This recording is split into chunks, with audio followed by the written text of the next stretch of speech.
on economics, and our two panelists are going to be number one, Mr. Cavalier, who is an investment banker at Matrix Capital Markets Group. He's the co-head of downstream energy and convenience retail. And Michael Zhang, do you want to introduce yourself and introduce Ms. Ryan? Yeah, sure. So I'm Michael Zhang. I'm a rising senior at Sidwell Friends. It's in DC. And the other panelist here is Miss Erica Ryan, who's an analyst at Fannie Mae, which is a government real estate company.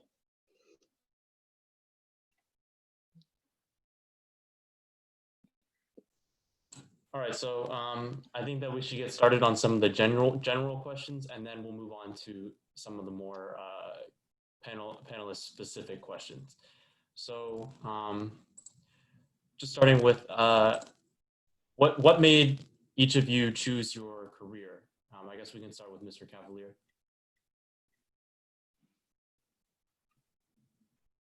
I think you're muted. Yeah. Rookie mistake. Hi, everybody. I'm very happy to be with you tonight. Michael, thanks for inviting me.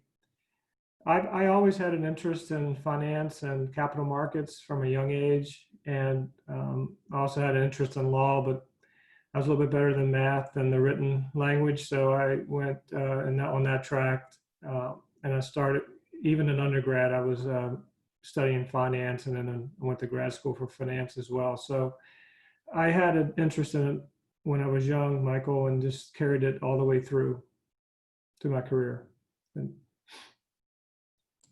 That sounds great. And Ms. Ryan?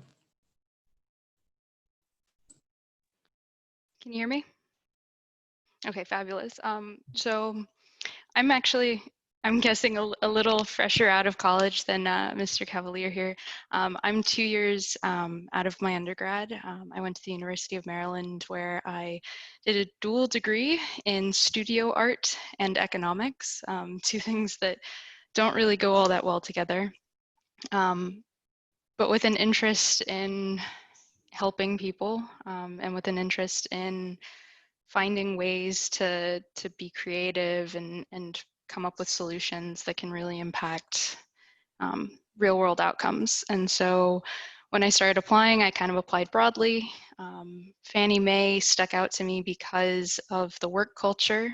It's a really great place, but also the fact that the work that I do is helping people get homes, you know, and like not just one or two people, but like millions and millions of people are able to have homes. And that just, because of the impact of it, that was really what drew me to Fannie Mae. Great. It's really good. For the next question, Saran already kind of touched on this, but how would you describe the work that your organization does? I guess Ms. Ryan can go first this time. Sure. So I don't know how many of you are familiar with exactly what Fannie Mae does. So kind of broadly, people get mortgages to get houses, but banks don't really have infinite money that they can be giving out to let people buy homes with. And so Fannie Mae buys those mortgages and then packages them and sells them off and does all kinds of fun things in the background. But that's the major component, is we buy mortgages so that banks can give more mortgages to other people.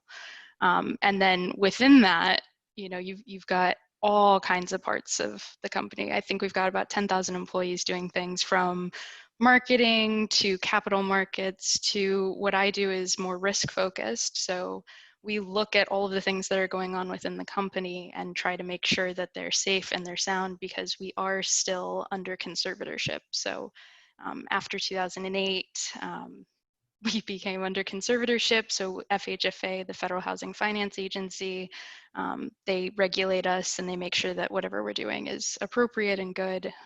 So we're like kind of governmental, kind of private, in a fun little awkward space. But that's the gist of what Fannie Mae does.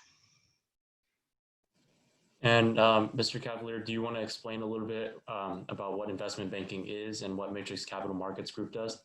Right. Well, investment banking is a really broad term, and there's a lot of people that take bankers that take companies public, IPOs. There's bankers that do debt placement like bonds. You can do, and then mergers and acquisitions is a big part of investment banking. That's what I do. I do mergers and acquisitions, and I do a little bit of capital raising. So Matrix is a small boutique investment bank. We have 30 people, 30 bankers, and most of the bankers have worked at a larger institution. Like I worked at Bank of America, and then went to a smaller firm. And I just wanted to specialize in mergers and acquisitions and working with larger private companies, not public companies, helping them grow, valuing those companies. And then a lot of what I do is sell companies when they want to, monetize their equity, shareholder value. That's what I do about 85% of the time. That sounds interesting. So adding on to that, what does your typical day look like? I start pretty early. My day starts around, I usually leave for the office around 6:30. I'm there by 7. And I am heavily into emails and reading documents by 8 o'clock. And then I manage about 17 bankers. So I'm reviewing work that they're doing. I'm marketing about 40% of the day. I'm on the phone, either trying to get new clients, working with prospects, pitching different projects, things that we can do for those companies. And then I execute transactions as well, more in a supervisory role now, where I'm over top of pretty senior bankers and making sure transactions are going along a certain path to get closed and dealing with issues that come up during the day. And then I have a little firm management responsibility as well. I own a good portion of the firm at this point in my career, so I have to do some administrative functions as well. And Ms. Ryan, what does your typical day look like? So I get in the office a little bit later. I'm more of an 8 o'clock kind of person. And so usually I'll get in first thing first is check my email because all kinds of emails. And then really I don't have kind of an average day because so I work as a quantitative analyst in the model risk management space. And so what I do is I review individual financial and econometric models to make sure that they're sound. I get to test them. And so, some weeks I'll be working on an itty bitty little model that's going to take, 2 to 3 weeks to get done. And then some weeks I'm working on a cash flow model that does the entire portfolio of Fannie Mae and with a team of 5 other people. And, I'm working on an itty bitty component of it. But so, most of the time it's, you start out and you read, and it's like you'll just sit and you'll read for a whole day or a whole week because there's just so much material. And then next you might start running the code and making sure that you can do all the data pulls that they do, or making sure that the coefficients on their models, you can replicate them. And then some days, if it's a really important model, I might be building my own benchmarking models. So then you kind of get to be creative and say, okay, these modelers did it one way. How can I do it better? How can I do it different? Or how can I provide value in a way that they might not have thought of? And then at the end of all of it, it's kind of just like the beginning, except instead of reading, I'm writing. We write, 25 to 200 page review reports of what we do and send them out, and hopefully somebody reads them at some point. But, so there's a little bit of tediousness in there, but it's really nice that I get to think so much, I get to be creative in a way that's, it brings together art and math kind of, because it's not making pictures or painting or anything, but I am using math to show people things they might not have seen before. So that's in a nutshell what my days look like. Because on average, that's I do a little bit of everything. So I just want to talk out of turn and say that I used to get in at 8 o'clock when I was young, but now I go in early. Well, I aspired to go in early one day. You've inspired me. Yeah.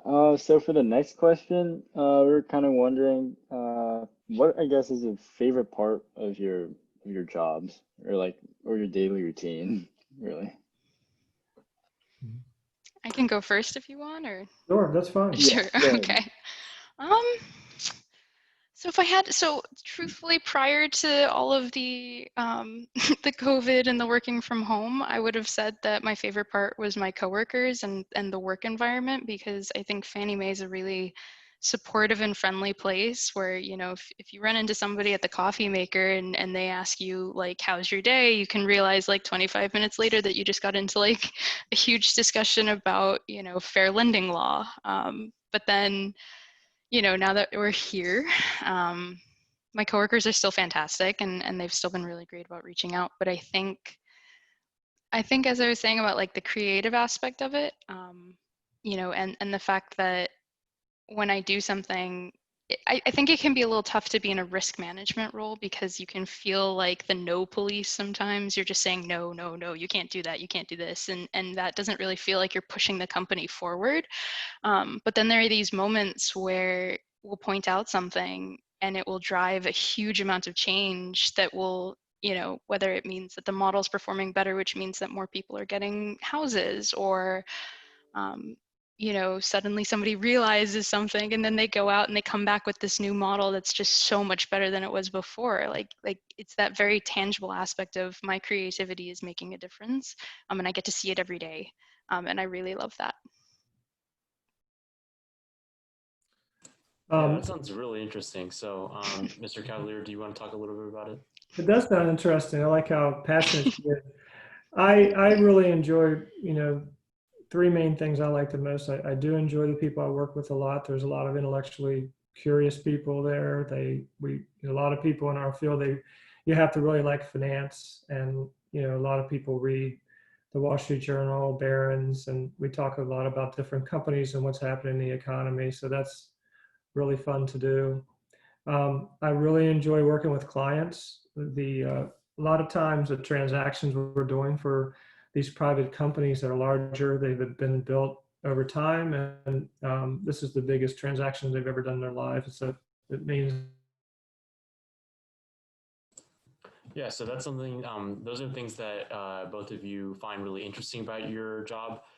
Is there something that you, like something like a drawback that you, or maybe just people who work this job in general, don't really tend to like, or they find challenging?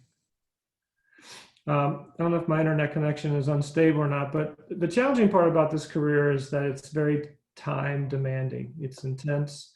A large portion of your compensation is based on success of deals getting done.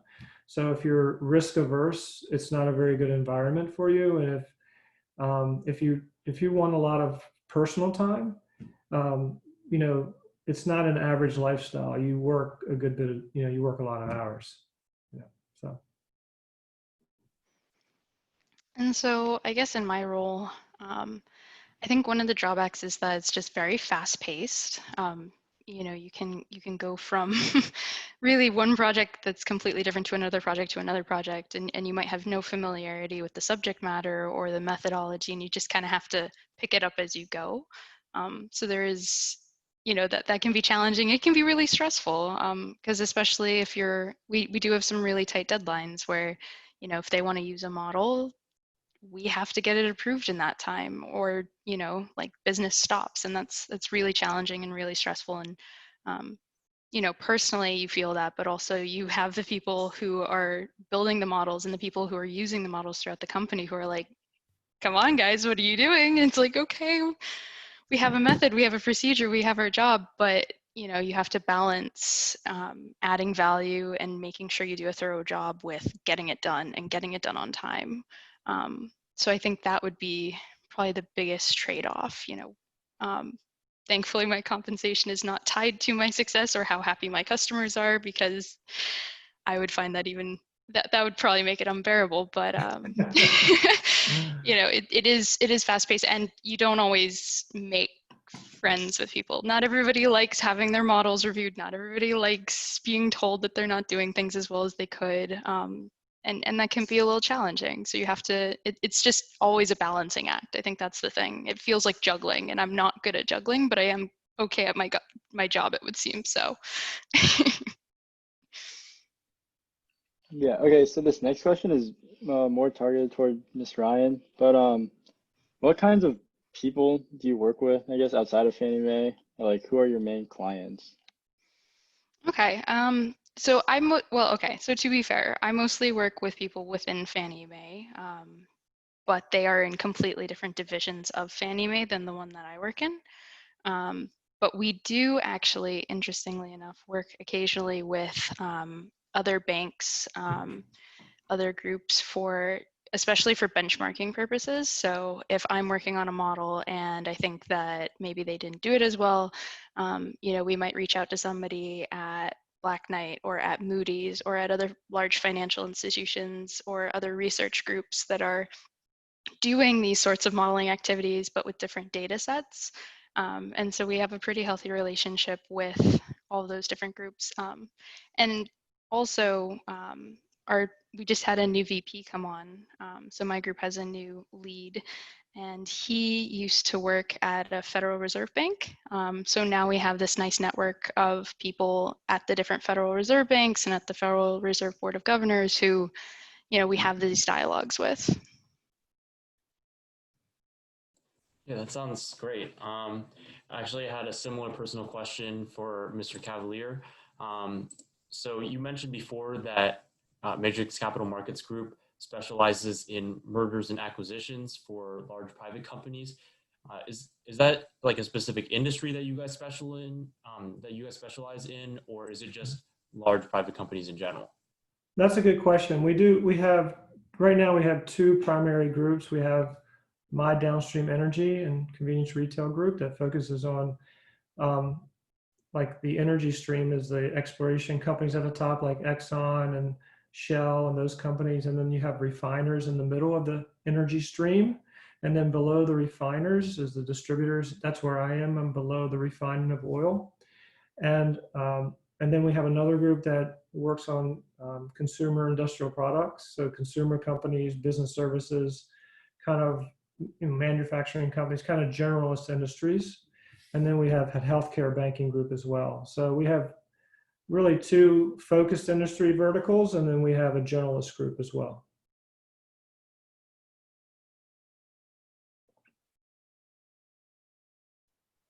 All right, this next question's for Miss Ryan again. But I know Fannie Mae and Freddie Mac are like two government-sponsored enterprises that are kind of in the league of their own, but what exactly is the relationship between the two companies? Good question. We are like siblings that don't get along all that well. Kidding, but we are basically the same. We have the same DNA. We essentially do the same thing, and we do the same thing. I guess just in our own special way, right? So in the same sense, Freddie Mac buys the mortgages. I think the important thing that I should say here is that Fannie Mae has a larger market share. We have more employees. We're the better company. I think I'm like obligated to say this as a Fannie Mae employee. But no, I've met, really we are kind of just the same thing in just two different places with like slightly different takes on how we do things. I think it mostly comes down to just the business practices and the models. I know that Fannie Mae takes a different approach to customer service. I know that we have different models so in particular, we have this thing called desktop underwriter, which is a model that basically when you want to get a home, they plug in all of your information and it can tell you whether or not you can just be like pre-approved for a mortgage that Fannie Mae will buy, basically. And so I know that we have one that more banks use, and then Freddie Mac has another one. But really, we are just kind of the same thing. And I think it's really interesting because you do have a lot of people that kind of jump between the two because they are so similar and so kind of niche, and so it's really interesting to get little bits and pieces of both companies when you're working at one or the other and understanding how the cultures are different. Yeah, I hope that answers your question. Yeah, so this question specifically for Mr. Cavalier. I know that your job involves a lot of business trips and things like that. So how has COVID-19 affected that that important aspect of the business, and how have you managed to work around that? Michael, was that question for me? Because my internet's gone up and down a little bit. Was that directed? Yes, that was for you. Right. Well, we've stopped traveling for the most part. We have a protocol in place. If we need to take a trip, if we need to fly, we have a protocol as to where we're going and what's the environment going to be, what are the conditions going to be, and if management of the company is not happy with certain criteria, then we don't go. And so, for example, this week I actually drove this week to a meeting in Virginia. We had rented a very large conference room, so we had to spread out. We took our temperatures before we went into the conference room, so we had to have all those protocols in place before we were allowed to go on the trip. But I usually travel 100 days a year, and I'm about at 30, and I stopped. On actually March 14th was the last time I flew somewhere. So it's a big change for me, and I do a lot of Zoom and Teams calls. All right. I have a similar question for Ms. Ryan. It's really just how has the coronavirus affected your day-to-day routine and your relationship with clients? So that's a really good question, because I didn't think originally that it would have too much of an impact, because a lot of my day I was, sitting at my desk or, going around and talking to my coworkers, who are all in the same kind of area as me. But it's actually made it more challenging, because, there are times when I need something from somebody and I would just show up at their desk and wait until they, I just bring my laptop, plop myself down and wait for somebody to show up and be like, excuse me, I sent you an email last week, and I can't do that anymore. So now I'm kind of limited. I actually have to send another email and another email and another email. And if, I can't, you can't build that sort of personal relationship. They can't put the face to the request anymore. So that's really been a challenge. But also on top of that,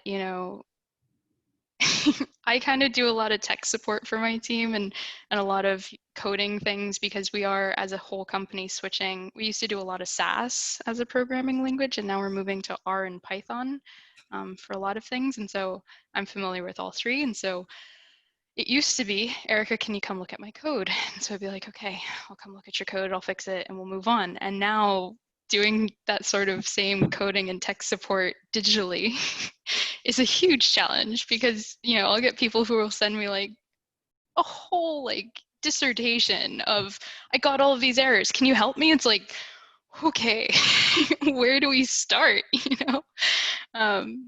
So it's been a challenge, but at the same time, it's a experience in being flexible and learning how to work in different ways. And when I have to explain to somebody that sending me that many pages of errors is not going to be helpful, it helps me understand how they need to hear the help that I give them normally. I can explain to them, you're looking for this.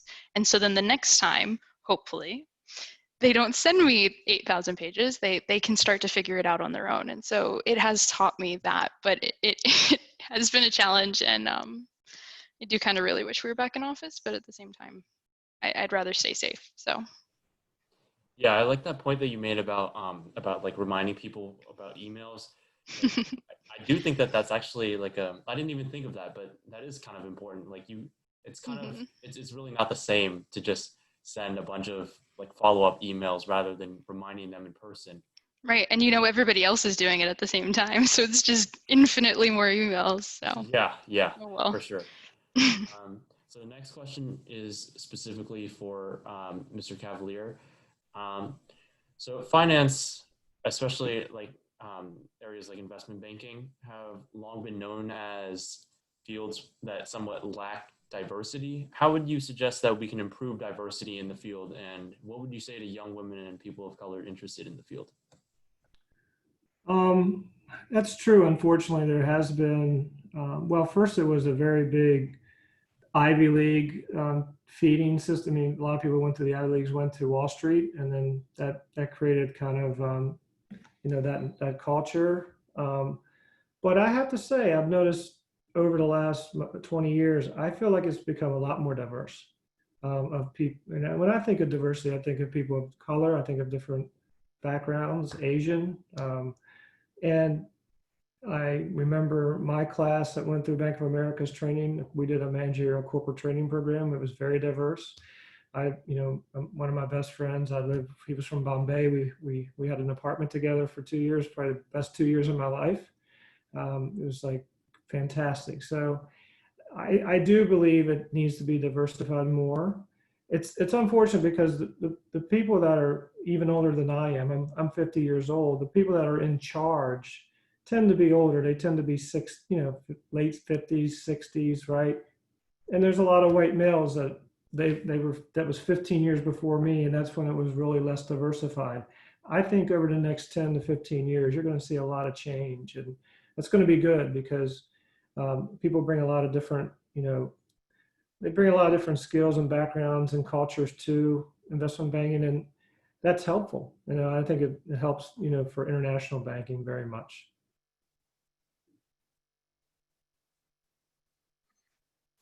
I think we have a question in the chat. I think we're also running a little low on time. So we'll do this first one. It says Fannie Mae has a huge power in the financial system. Its duty is to package mortgages and ensure safety in operations. But it is also a cause of 2008 crisis. What do you think of it? I guess we can do that first part first for anyone who wants to answer. I can take a crack at that.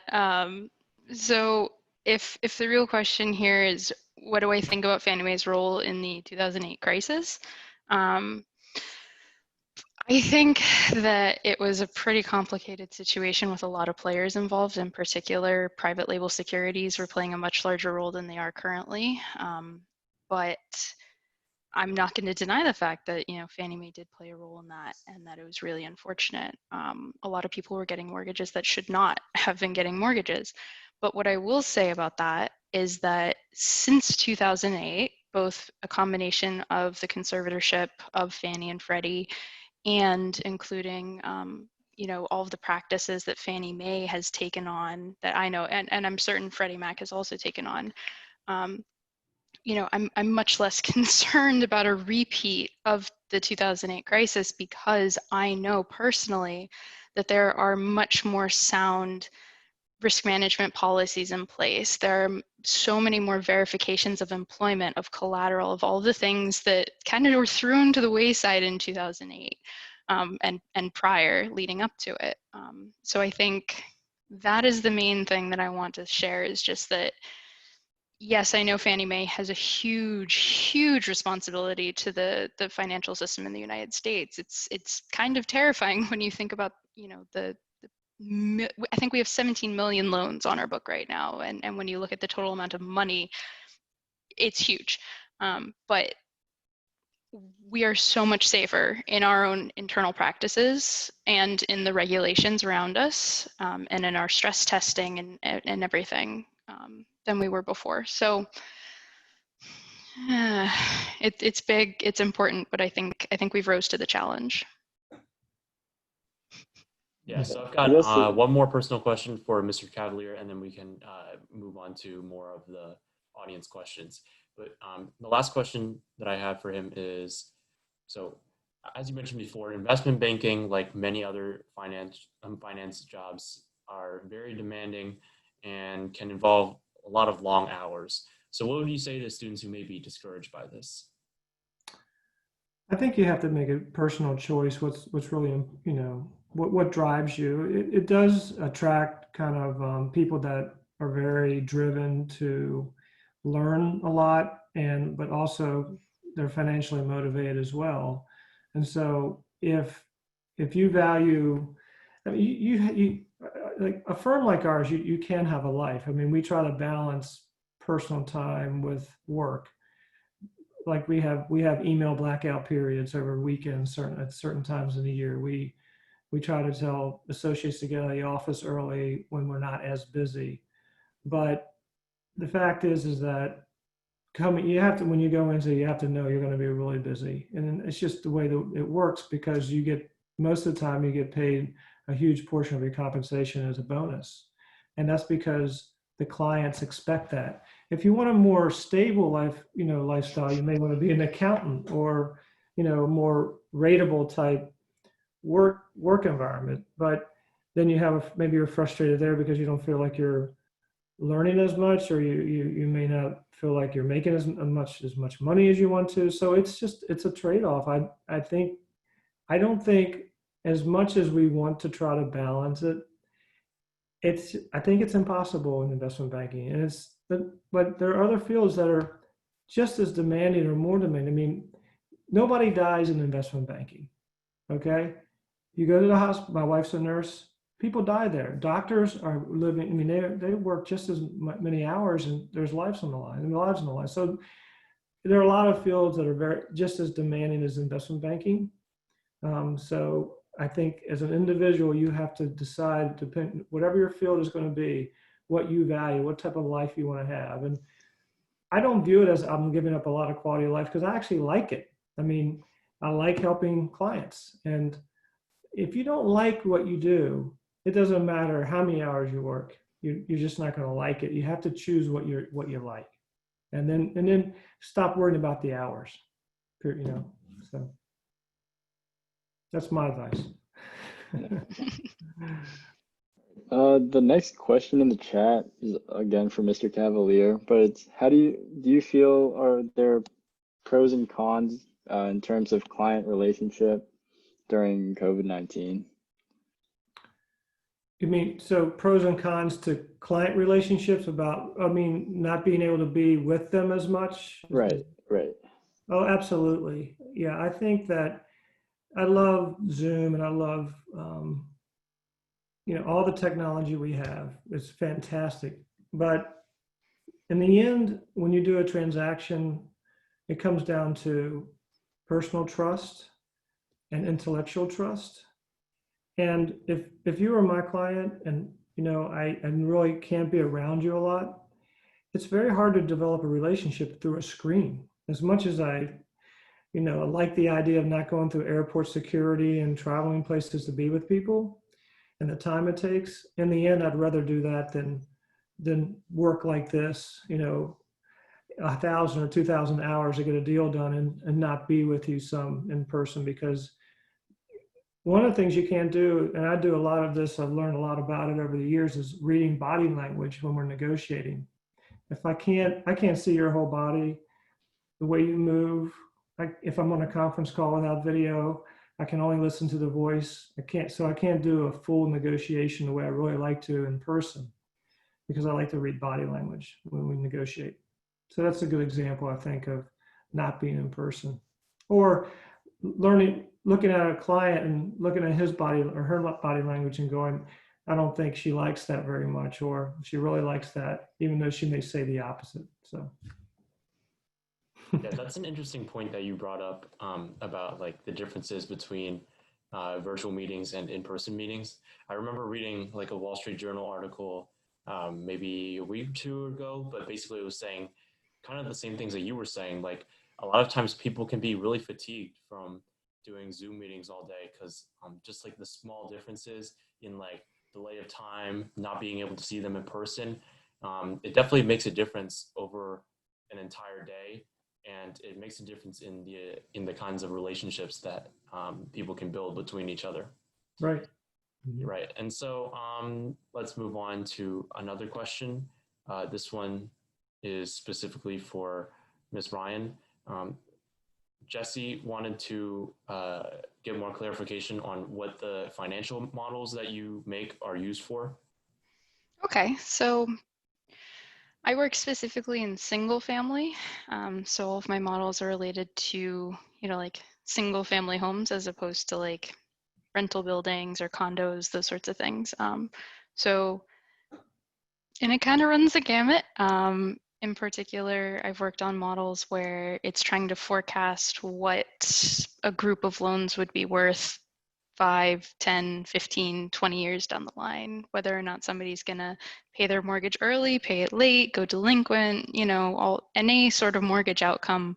But it's just a cash flow model that tries to predict the outcomes of mortgages. I've also worked on a couple of really interesting smaller projects. So we often get appraisals of properties. So somebody goes out and tries to decide how much a property is worth. But usually those are external opinions. It's somebody from a company that we've sent out there. And so for those sorts of things, there are models that try to decide whether or not to review that external opinion and send somebody out to make sure that it was appropriate. Or we also have models that do so there are these things called REOs, real estate owned, REO. And so that's when somebody ends up going delinquent on their mortgage, they don't pay it, we end up with the home on our own property, on our book.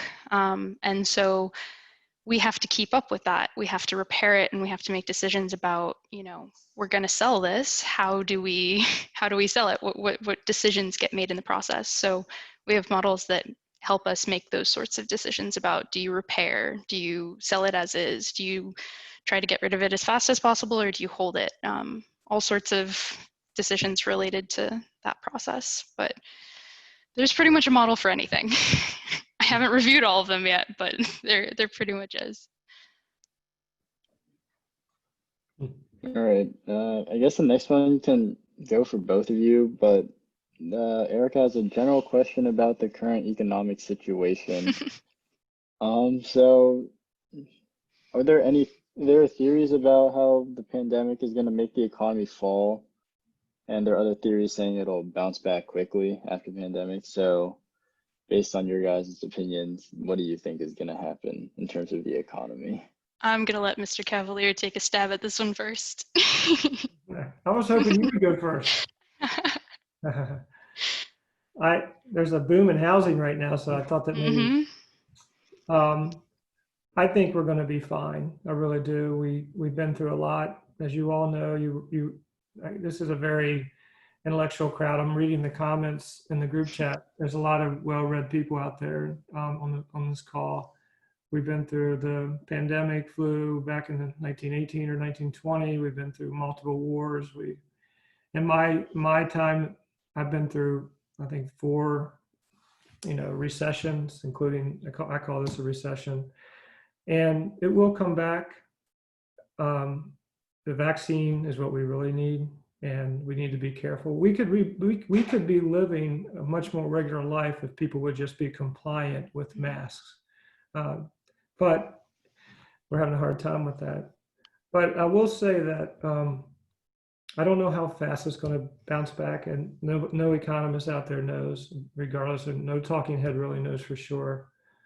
But I do know that there's only one way that we remain, that we will bounce back and be as strong economically, and that is if we continue to follow capitalistic a way in this country.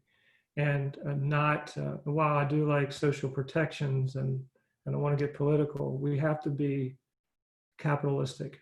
And that will differentiate ourselves from the rest of the world, where you don't have the protections and things that you need, the law, the business law, the commerce law, to protect you as a private business person or a public business person to grow your company and create wealth and grow the economy. You need to have a capitalistic society to do that. So if we keep that, we will be fine. I think so. Yeah, and I would say, well, I don't know what's going to happen. I think from everything that I've seen, my biggest concern really is around the second wave. And in particular, I'm not really worried about the economy as a whole. I think we're gonna snap back. I'm more worried about small businesses in particular, that, if because of a second wave, because people weren't, when we start looking at all the states that are having to start reclosing because they laxed the policies and people, the infection rates spiked. My concern then is how many small businesses can withstand another 3 months of closure or another 3 months of closure. It's the real question of, it really is around the vaccine, as you were saying. We need something that's going to allow us to get back to normal as we can get at this point. in either that's a vaccine or people really, really embracing the idea of masks and being clean and not, you know, coughing and sneezing and touching things. You know, it really is going to be, I think that's critical. But I think the economy as a whole, I think it'll be fine. Yeah, I worry about those small businesses that aren't able to do those sorts of things. Yeah, I agree with your perspective on the small businesses. I know that like the Small Business Administration is doing a lot to help out and like prop up those small businesses, but you know, like it's really still challenging, and it's not easy to continue for another few months, just barely hanging in there. Right. And so our next question, this is more specifically for investment banking, and it says, would you say that in your opinion, is investment banking more knowledge-based, or is it more communication / building relationships based? It's both. I think you need to start your career like I did. I spent a lot of time building a technical base with finance and accounting. I built a lot of models for companies like Ms. Ryan does. I did a lot of business writing, and I have a lot of, you know, designations for valuation and finance, like a CFA. That's what I did in the beginning, and fortunately, I got to work with a lot of good CFOs and business leaders, and I learned a lot. I was just tried to be a sponge and listen a lot more than I talk. But you know, luckily, that's, you know, allowed me to communicate more with clients and bring clients in, and now I'm at a point in the career I don't do as much technical work as I used to, and I've always been gregarious, I guess you'd say. I like to be around people. I like to talk a lot with my peers. So it's just I could make complicated things simple to understand. And a lot of our clients, they're first or second generation business people that have developed a lot of wealth or generate a lot of wealth, and they may not have gone to Harvard or some fancy MBA school and done a lot of finance work. And so they rely on us to talk them through and advise them on these concepts. And I can do that rather well. So I think it's technical, and then I can communicate that to clients. So it's a combination, really. All right. So for the next question can go for both of you again, I think, but it says, how should aspiring individuals who want to pursue economic-based careers begin exploring and learning more about them? Ms. Ryan will take that one, right? Absolutely. So I think situations like this where you can listen to people like myself and Mr. Cavalier talk about our careers and ask questions is a really good way. But I also think, you know, you have a network that exists already, whether or not you're aware of it, you know, your parents, your friends, your neighbors, and I'd be willing to bet that someone in your network is already in an economic-based career. So really just starting with what's immediately available to you and asking the people that you know, and starting to build that sense of what their job is and what's available and what's out there. I think that's a really good way to start. But I think you kind of have to dig deeper. You need to start reading research papers, reading journals, reading articles, and figuring out what really sparks your interest, because economic-based careers is a huge, huge landscape of things. And so what's going to be really important is that you start to figure out exactly which things interest you. And it's not that you have to pick one thing and that's it for the rest of your life. You know, you don't have to pick housing and you're done. But really sort of starting to get a sense of what sparks your interest, what makes you ask more questions, what makes you interested. And even if it is like 3 or 4 articles that are completely different, start to find the trends between them. And then after that, you know, if you start wanting to get a little more technical, then you can start learning some programming languages, or you can start, you know, if people are making models, make your own model. It might not be great, I'll be honest. I've made a lot of terrible models in my day, but, you know, just start experimenting and trying to to get a feel for it. I also think it's not a bad idea to maybe use LinkedIn to find people or reach out to professors who are in fields that you're interested in at different universities, but really just kind of put yourself out there, give it a shot. And I think a lot of people are very open and willing to talk and share their opinions and share what they think. I, for example, am willing to do that. Mr. Cavalier, for example, is willing to do that.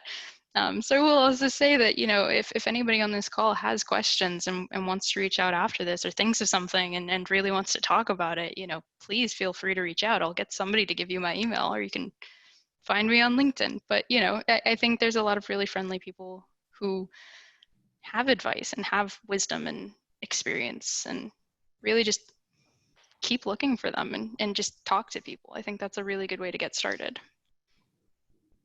We appreciate both of you taking the time out of your day to come to this panel. And I'm sure that the students all really appreciate this, and not just the students, but also the parents. I think that this is a great help to them. And so our next question is, again, for investment banking. This person asks, if asked about the top 3 skills / softwares in investment banking, what skills do you think are top 3 important? The Excel, I think, is number 1 to learn. And there's a lot of good Excel courses and Wall Street prep classes out there for Excel modeling. That would be the number 1 thing in our firm. The whole Microsoft suite is really good. And then there's Bloomberg is a very good application to learn if you have access to it, but it's very expensive. Capital IQ is very good. But I think if you are really good with the Microsoft suite, and because the skills that you learn by getting good at that, or any type of Word programming, PowerPoint, or, you know, I'm just talking about Microsoft products, obviously, but you understand there's other vendors out there, but that's the main vendor. If you get good at that, then you can use those skills in other different programs that you learn. And then there's Visual Basic that you can take it to another level in Excel that a lot of people in our firm uses. And we use a lot of add-ins like Macabacus, which is a really cool Excel add-in too. So I think once you get deft and moving around those programs, you're in good shape.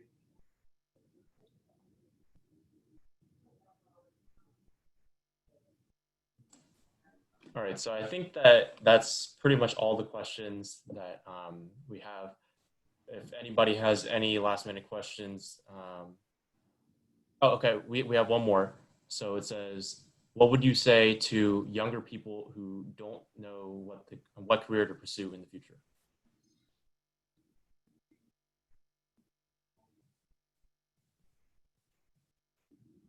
Do you want me to take this one? I can take this one. Yeah, I think it would be better for you to take this one. Yeah, I was pretty recently in those shoes. Because I'll be honest, when I went to college, I didn't know what I wanted to do. To me, economics was the second half of home economics, and I really wasn't tremendously interested in baking and sewing all day. But here I am. And so I think the main thing that I would say is, don't be afraid of failure. I know that's really kind of counterintuitive, but I think you have to put yourself out there. You have to try new things. You have to be a little fearless, and you have to kind of shed your idea of what you can and what you can't do, or what's okay and what's not. You know, if you want to take an art theory class or take a microbiology class or take a computer science class, do it. And you can be scared, but do it, and it's okay to not be good at it. Finding out what you're not good at is sometimes almost as valuable as finding out what you are good at. So I think that's the main thing that I would say is really just try things. And you know, like when you find something that you're interested in, pursue it. You know, like just because it might not match your idea of what you thought your life was going to be, that doesn't mean that it's wrong. And then the other main thing, I spent a lot of my life trying to figure out what it was, you know, like what is my passion? What is my dream job? And it's fine if you have one of those. If you've wanted to be a doctor since you were 2, more power to you. I never had that.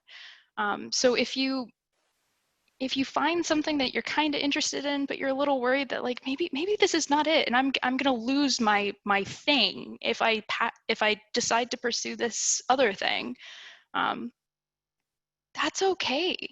I think that there are a lot of things that you can be good at, and you can like a lot of things, and I think so long as you find one of them, you're doing pretty all right, you know. So really just follow what calls you, follow what makes you happy, and you know, at the end of the day, you're going to be okay. I think that's really good advice. Speaking from a lot of personal experience. It's good advice. Thank you.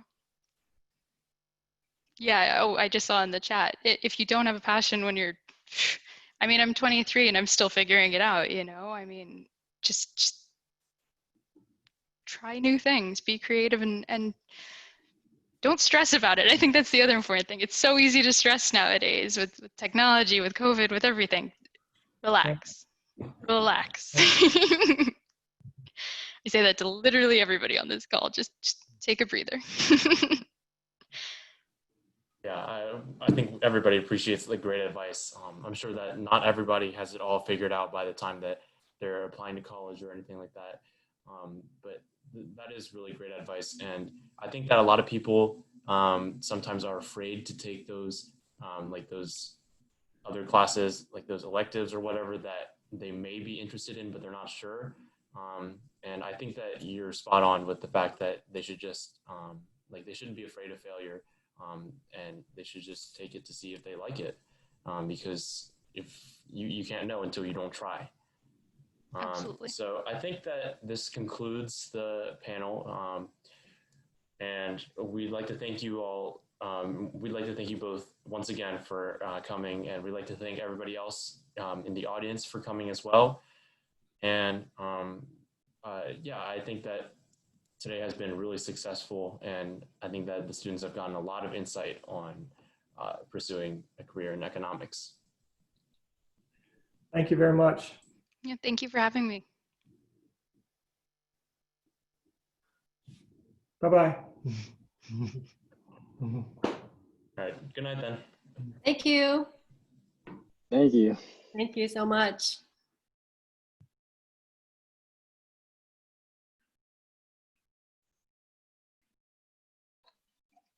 Great work. Thank you. Yeah, Michael. good job, guys. Nice.